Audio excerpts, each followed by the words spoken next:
ආයුබෝවන් සුබ දවසක් මිත්‍රවරුනි. ඔබ මෙන්න මේ ගීත කොටස අහලා තියෙනවද කියලා බලන්න.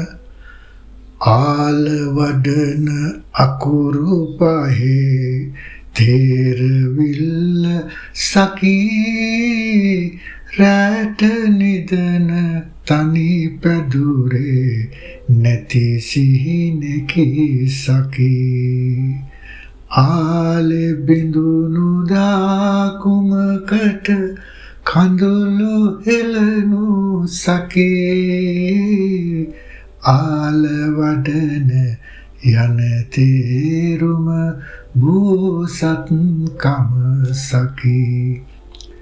ඒ ගීත කොටසත් එක්ක මම අද පිවිසෙන්නේ අර ගීත රචකයන් පිළිබඳ වැඩසටහන් මාලාවේ තවත් වැඩසටහනක් ඉදිරිපත් කරන්න. දැන් ඔබ ඇසුවේ ගීත කොටසේ සම්පූර්ණ ගීතය නෙමෙයි මම කිව්වේ කොටසක්. ඒකේ මුල පටන් ගන්නෙ කුඩාගමේ මද්දහනේ අවුරස්නේ නිවා. මේ ගීතය ඔබ ඕන තරම් අහලා ඇති. මේක චිත්‍රපටයේ ගෙන ගීතයක්, හුලවාලි චිත්‍රපටයේ එන ගීතයක්.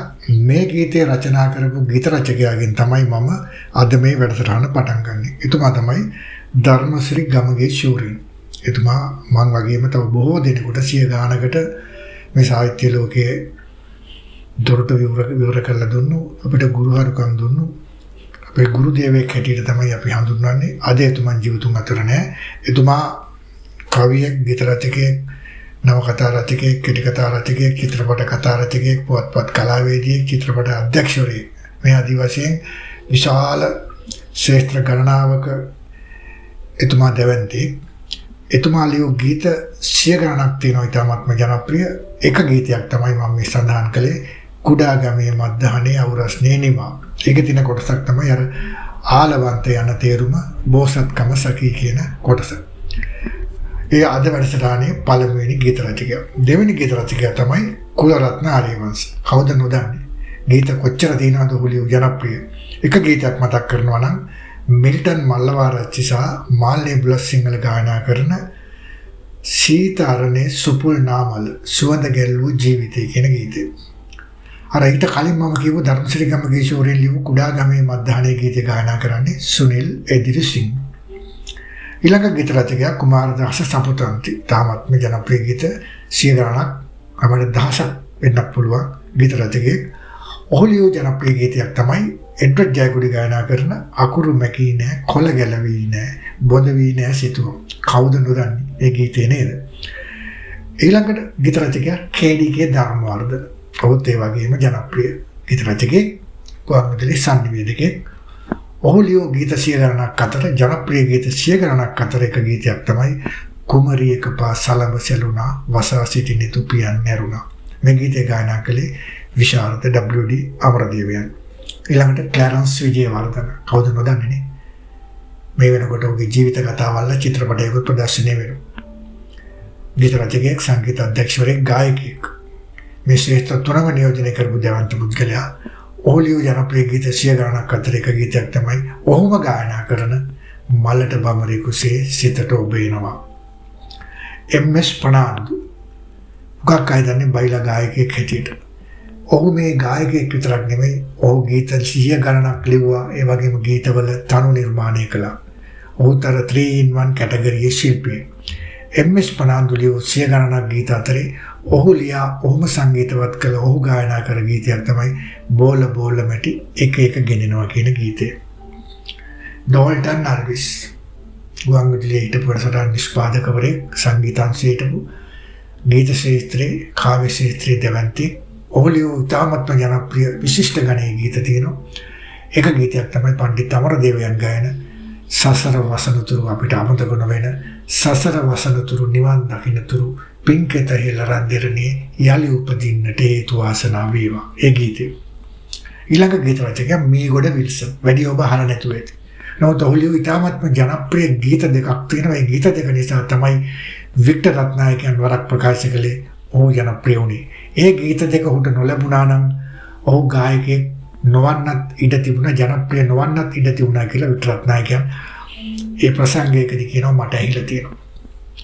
මේගොඩවල් විල්සන් ලියු ජනප්‍රිය ගීතයක් තමයි වික්ටර් රත්නායකයන් ගායනා කරන ශෝක සැනසුම් වේදනාවන් ආදරේ පුරවාගෙන ආකින ගීතය.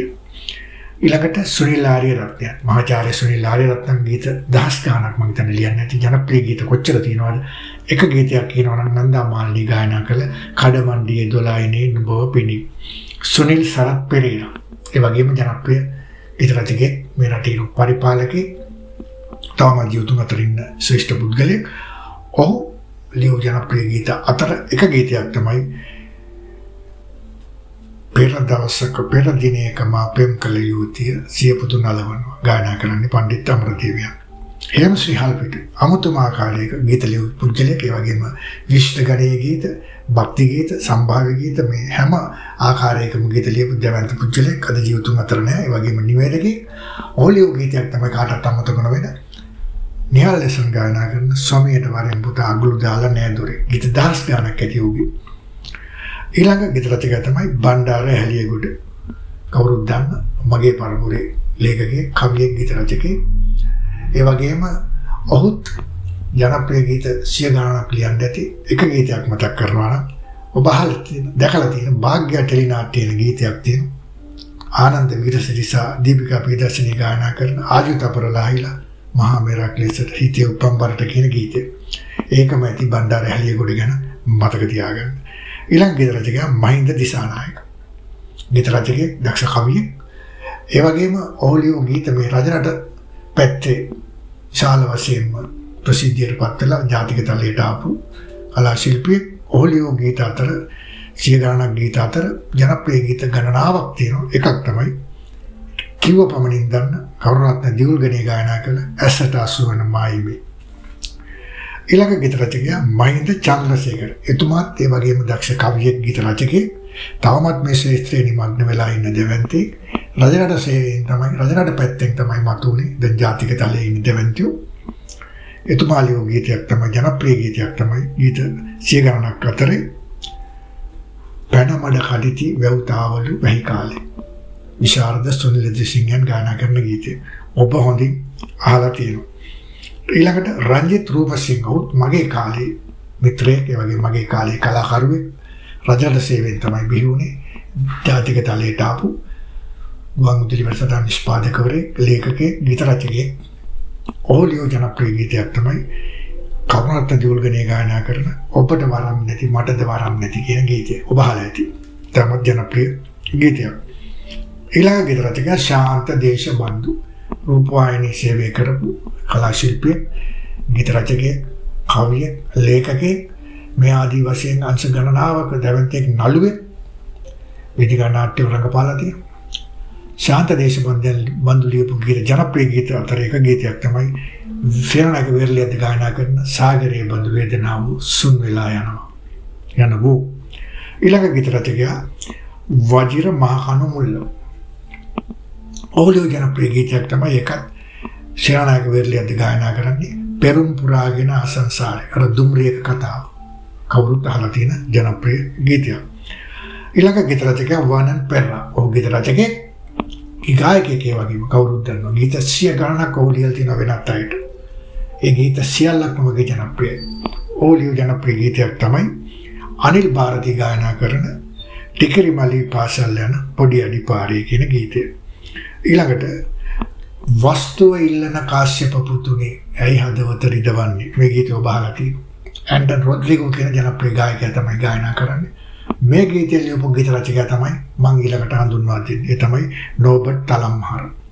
නෝබර්ට් තලම්හාර ලියපු ගීතයක් තමයි වස්තුව ඉල්ලන කාශ්‍යප පුතුනේ. අද මම ඉදිරිපත් කරන 20 වෙනි ගීත රචකයා බෙනඩික් ප්‍රනාන්දු. මාතලන් චිත්‍රපටයේ ගීත සියල්ලම වගේ රචනා කළේ ඔහු. ඒ සියල්ලම ජනප්‍රියයි. එක ගීතයක් මතක් කරන්නම්. ලතාවල් පොල් ගායනා කරන රන්මල් දුල් කරලින් පිසිලා නැමිලා බරවීලා. ඉතින් මිත්‍රවරුනි මම අද ගීත රචකයන් 20ක් සහ ඕලියෝ ජනප්‍රිය ගීත 20ක් සඳහන් කළා. ඔබට පුළුවන් මේවා සදුස්තයන් තියනවා නිදොස් කරන්න. ඒ වගේම ඔබේ අදහස් දක්වන්න. ඔබේ ප්‍රයෝජනය සඳහා, ඔබේ ආස්වාදය සඳහා මම මේ තොරතුරු ඉදිරිපත් කළේ. මම චෙල්ටන් මහසූරිය.